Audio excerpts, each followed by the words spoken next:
Hi, my name is Jake Hoffman, and this is my individual assignment for Module 1 regarding the main causes of job satisfaction. The takeaways I want you to get from today's video include the following.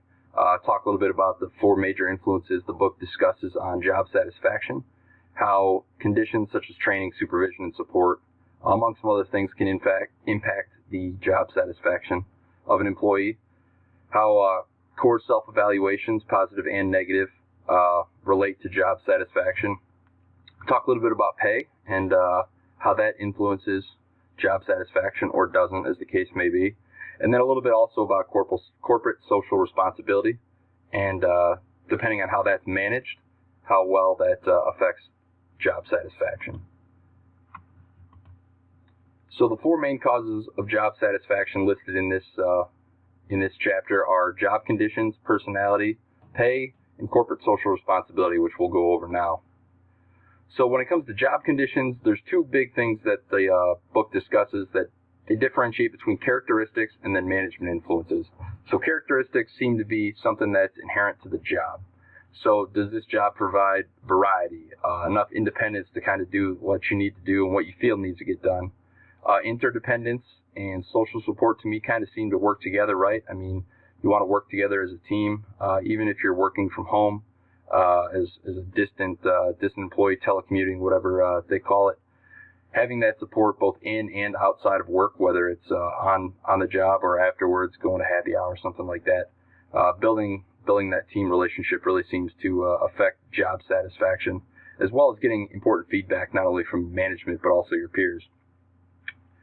Regarding management influences, obviously everybody's had jobs that were good and or bad, and can think of the things that you learned from your managers, your bosses, and typically, at least in my experience, I've learned just as much from bad leaders as I have from good leaders. And so one of the studies discussed in the book talked about how empowered employees have an increased job satisfaction. That came out of Hong Kong. And then from Israel, they found that attentiveness, responsiveness, and support from management were also pretty strong deciding factors in job satisfaction. So again, the characteristics of the job are inherent to whatever occupation you choose. The management influences, though, could vary even within the same company or the same industry just by who you answer to as your boss. Personality, the discussion on personality starts with core self-evaluations, and the book defines that as believing in one's inner worth and basic competence. And it's possible for an employee to have either a positive or negative core self-evaluation, and how they feel about themselves is really going to be reflected in how their work gets done and how they feel about their work as well. The book also mentions career commitment, and I think that ties in well with personality, even though the book doesn't really get in too much depth on that, is if you have a type of personality that you're going to be committed 100% to any task that you're doing, I feel like you probably automatically already have a positive core self-evaluation, and you're going to try to do as good of a job as you can. You'll probably be pretty satisfied with that job because you know that you worked hard. And then what's your motivation?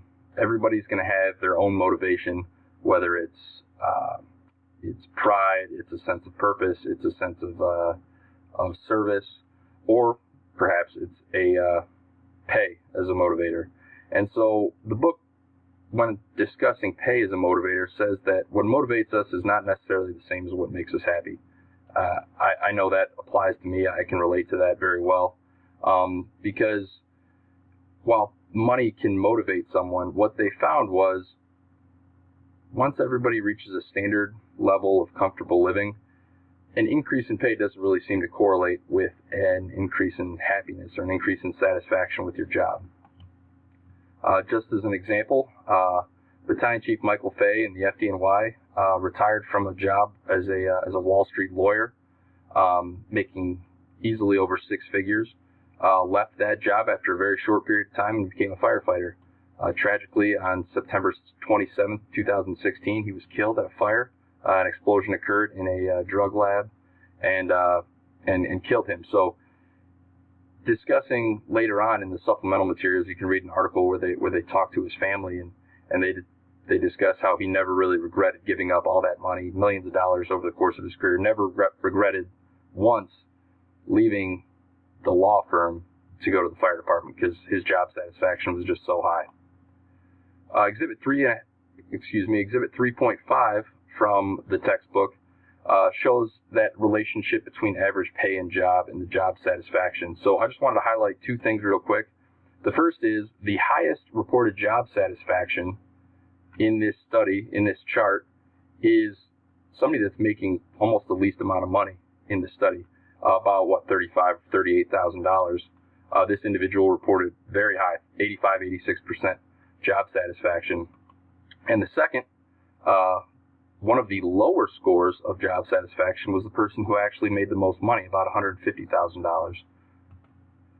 Corporate social responsibility is the last of the four motivators for job satisfaction that the book discusses, and it's the organization's self-regulated actions to benefit society or the environment beyond what is required by law. So what do they do out of the goodness of their own heart to improve society and improve the environment?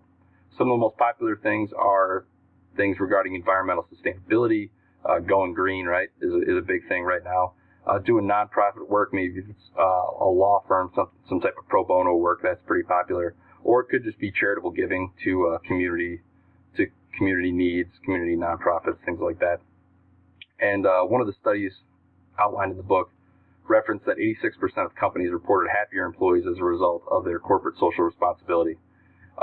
Corporate social responsibility, or CSR, is also described to be very important for millennials, and how millennials tend to look at a company's history in CSR when looking for new jobs. The book does give a couple guidelines, though. One, it says that mandatory CSR can decrease job satisfaction by forcing people to do it. That typically doesn't work very well.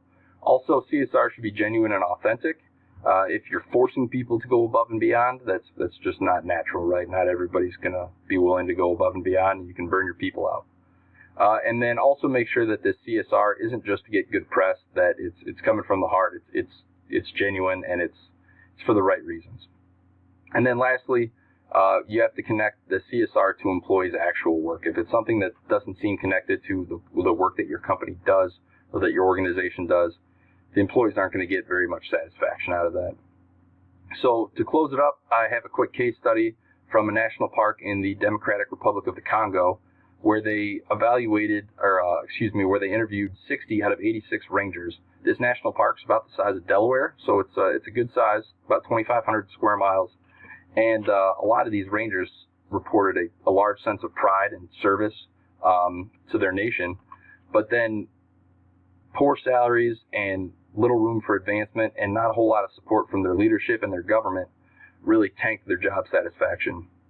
So after this study, this article goes into a couple reasons or a couple suggestions for increasing that job satisfaction, and that includes, in addition to pay, recognizing their work both internally and externally, some incentives for positive performance, and then improved conditions in some of the remote outposts that they had to work in. And then lastly, legal support from their government, and their system apparently does not have very strict laws, so they'll try to enforce what laws are on the books, and then when people go to court, it typically gets thrown out or pled down or what have you, and nobody's really afraid of any repercussions there. So the links at the bottom if anyone's interested. Here's the check on learning questions. I'll also put these in the discussion board. So just for FYI, there's the check on learning questions, and then there's the supplementary materials. If you have any questions on that, I'll put those in the discussion board post as well. So a little over 5 minutes, but thanks for listening, and hope you guys got something out of this.